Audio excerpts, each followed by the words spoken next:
করা। আমরা নিজে ঘাম পা পায়ে ফেলে এই 7 সাল থেকে এই ভোটার তালিকা করেছি।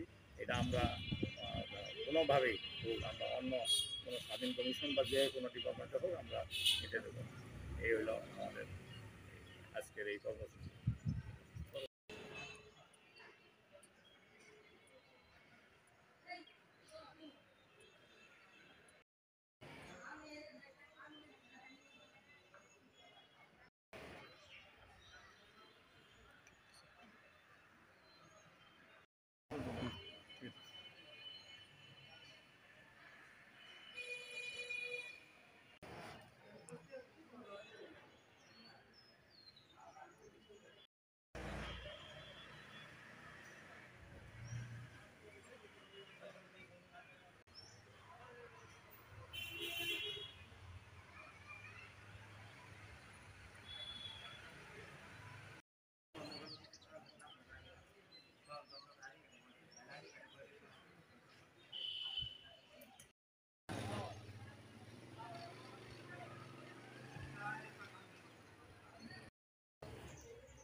বাংলাদেশ নির্বাচন কমিশন অফিসার্স অ্যাসোসিয়েশনের উদ্যোগে আয়োজিত আমাদের স্ট্যান্ড ফর এনআইটি প্রোগ্রামে আজকে আমরা দাঁড়িয়েছি।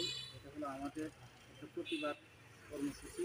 কারণ আমাদের রক্তে করা এই এনআইটি 2007 সালে সেনাবাহিনীর সহযোগিতায় আমরা 13 কোটি মানুষের ভোটারের ডাটাবেস তৈরি করেছি। এনআইটি কোনো আলাদা কোনো ডাটাবেস না, আলাদা কোনো সার্ভার নেই। এটা আমাদের ভোটার ডাটাবেসের সার্ভারের অংশ হিসেবে বাই প্রোডাক্ট হিসেবে এনআইটি পাচ্ছে। এটা এখন সর্বজন এবং সারা বিশ্বে একটা প্রশংসিত একটা সার্ভার হিসেবে পরিচিতি লাভ করেছে। সেই ক্ষেত্রে এখন 13 কোটি ভোটারের ডাটাবেজের ইসির অধীনে নিরাপদ।